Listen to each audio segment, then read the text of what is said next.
పేరు మేకల వేణుబాబు, తిరువూరు నియోజకవర్గం ఎస్ఎస్ఎల్ అధ్యక్షుడిని. మొన్న నెమలిలో శ్రీరామ కళ్యాణం జరిగే టయానికి ఎంపీ గారితో పాటు ఎంపీ గారి కారు వెనకాల దుబాయ్ వెంకటేశ్వర గారి తర్వాత నా కారు మేము అందరం కలిసి వెళ్ళాం అక్కడికి. ఆ క్షణంలో నేను అక్కడే ఉన్నాను. యాక్చువల్గా ప్రతి సంవత్సరం, పోయిన సంవత్సరం కూడా అక్కడ శ్రీవారి కళ్యాణం జరిగే టైంలో ఎంపీ గారికి పట్టు వస్త్రాలు ఇచ్చారు, ఎమ్మెల్యే గారికి ముత్యాల తలంబరాలు ఇచ్చారు. పోయిన సంవత్సరం అలాగే జరిగింది, ఈ సంవత్సరం అలాగే ఇచ్చారు. యాక్చువల్గా ఏంటంటే ఇప్పుడు మాట్లాడితే ప్రోటోకాలు నాది ప్రోటోకాల్ నేనే చేయాలి, మీరు ఎట్లా చేస్తారని చెప్పేసి అంటున్నారు కదా ఎమ్మెల్యే గారు. మరి ఈ ప్రోటోకాల్ వ్యవహారం పోయిన సంవత్సరం నీకు ఆయన పట్టు వస్త్రాలు ఇచ్చి ఆయన నీకు ముత్యాల తలంబరాలు ఇచ్చినాడు, అప్పుడు ఏమైంది నీ ఆలోచన? అప్పుడు ఎంపీ గారితో గవర్నమెంట్తో అప్పుడు మంచిగా ఉన్నావు, ఇప్పుడు నీకు చెడింది. అంతేనా నీ ఆలోచన? దేనికి చెడింది? ఇద్దరికి ఎమ్మెల్యేకి ఎంపీ మధ్య ఏంటి అవివాదం? చెడింది అనేది ఎవరికి తెలియదు. పంపకాలు కూడా చెడింది అక్కడ. వేరే దేనికి చెడింది? ఎంపీ అనే విషయానికి ఆయన కొత్త అర్థం చెప్తున్నాడు. ఎం అంటే మట్టి, పి అంటే పేకాట అనేది చేసేదంతా ఈయనే. కొలుగుపూడి గారే ఈ మట్టి దందా చేసేది ఆయనే, పేకాట శిబిరాల వ్యవహారం ఆయనే, ఈ ఇసుక మాఫియా ఇవన్నీ చేసేది ఆయనే. ఒకప్పుడు ఖమ్మంపాడులో బిల్డింగ్ పైన నుంచొని రాడు వైసీపీ లీడర్ది, ఇది రోడ్డు మీదకి అక్రమంగా కట్టారు అని చెప్పి జేసీపీ తీసుకొని వెళ్ళి కార్ల మీద నుంచొని పోజులు ఇచ్చి చేశారు కదా. మరి చేసి ఆ విషయం ఏమైంది? ఇంతవరకు ఏమన్నా దాని గురించి ఏమన్నా పట్టించుకున్నాడా? ఆ విషయం ఏమైంది? ఆ తర్వాత దాంది మరి ఏం జరిగిందో ఏమో మాకైతే తెలియదు. ముడుపులన్నీయో అందలేదో మరి ఏమన్నా మాట్లాడుకున్నారో మాకైతే తెలియదు. తర్వాత ఇసుక వ్యవహారం అదే పర్సన్ది ఇసుక తెలంగాణకు తరలిస్తుంటే దుబ్బ వెంకటేశ్వర గారు, నేను గద్దె వెంకన్న గారు అందరం కలిసిపోయి పట్టుకుంటే తెలంగాణ వాడు ఎస్ఐ గారు వచ్చి మా పరిధిలో ఉందని చెప్పి తీసుకెళ్ళి వాళ్ళ స్టేషన్లో సబ్మిట్ చేశారు.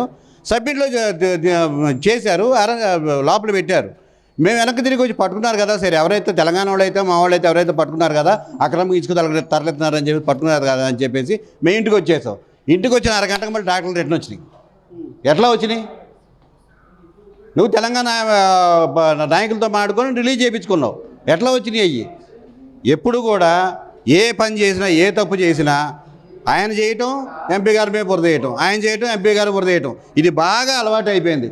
నాకు తిరువూరు మండల పార్టీ అధ్యక్షుడిగా నా పేరు ఎంపీ గారు అందరూ కన్ఫర్మ్ చేశారు, అనౌన్స్ చేసిన తర్వాత నన్ను కూడా ఇంటికి రమ్మని చెప్పి ఇంటికి వెళ్ళిన తర్వాత ఇంటికాడ పార్టీ నాయకులకు అందరికి చెప్పుకొనిరా, నీకు రేపు పొద్దుపడి అనౌన్స్ చేస్తా అని చెప్పేసి తెల్ల పొద్దుపడి దుబాయ్ పేరు అనౌన్స్ చేశారు. ఆయన ఏదో ప్రెస్ మీట్లో మాట్లాడుకుంటూ పార్టీ పదవులు ఎంపీ గారు అమ్ముకున్నారు అంటున్నాడు. నాకు అనౌన్స్ చేసిన పార్టీ తెల్ల పొద్దుపడి నువ్వేనా దానికి నువ్వెంత తీసుకున్నావు? నువ్వు ఒక ఎమ్మెల్యేగా ఆ పార్టీ ఆయన మా మండల అధ్యక్షుడిగా నువ్వు అది అనౌన్స్ చేసావుగా, నువ్వెంత తీసుకున్నావు? ఎప్పుడైనా చేసే తప్పులు ఆయన ఎంపీ గారి మీద వేయటం, ఇది బాగా అలవాటు అయిపోయింది. మాట్లాడితే ప్రతి ఒక్క చోట దళిత కార్డు ఉపయోగిస్తున్నావు కదా. మొన్న శ్రీవారి కళ్యాణంలోని దళితులు నేను దళితుడిని, ఎస్సీ మాదిగా నేను స్టేజ్ మీదే ఉన్నా. దళిత వివక్షత చూపిస్తే మమ్మల్ని స్టేజ్ మీద ఎందుకు ఎక్కనిస్తారండి? అసలు కళ్యాణం స్టేజ్ మీద నువ్వు కూర్చున్నావు, వెనకాల కింద ఎంపీ గారు కూర్చున్నారు.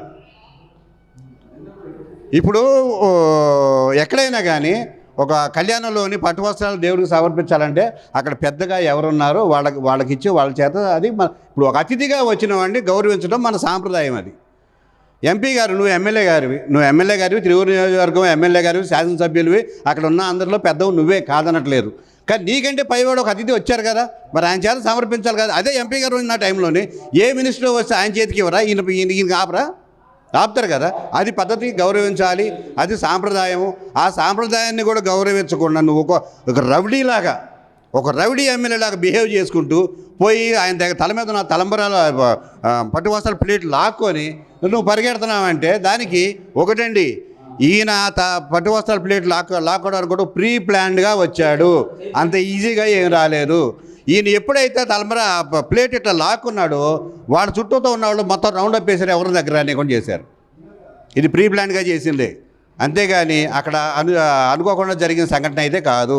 ఇది ఎంపీ గారు వస్తున్నారు, ఇక్కడ ఏదో గొడవ అవ్వాలి. ఇప్పటి వరకు ప్రతి ఒక్క దాంట్లో ఏ ప్రాబ్లం ఏదో ప్రతి ఒక్కళ్ళని మా తిరువురు మండలంలో నాయకులను కూడా ప్రతి ఒక్కళ్ళని కెలకటం, కులం కార్డు అడ్డం పెట్టడం, కెలకటం కులం కార్డు అడ్డం పెట్టడం. ఇది ఒక బాగా పని పాట అయిపోయింది. అయ్యా దయచేసి ఎమ్మెల్యే గారు, మీరు ఎట్టి పరిస్థితుల్లో మీరు చేసే పనులు మంచి పనులు అయితే మేము అనలేం. ఎందుకంటే మంచి పనులు అనేది మాకు ఇంతవరకు ఎవరు కనపడలా. మన ఎరువురు నియోజకవర్గంలో మాదిగ, నువ్వు మాది ఎస్సీ, మాదిగ ఎమ్మెల్యేవి, నీ మాది కూడా ఒక గొడవనా నీకు సపోర్ట్ ఉందా? దాన్ని నేను ఛాలెంజ్ చేస్తా వచ్చా పేట జనరల్ నుంచి ఉన్నారా, ఒక గొడవనా నీకు సపోర్ట్ ఉందా?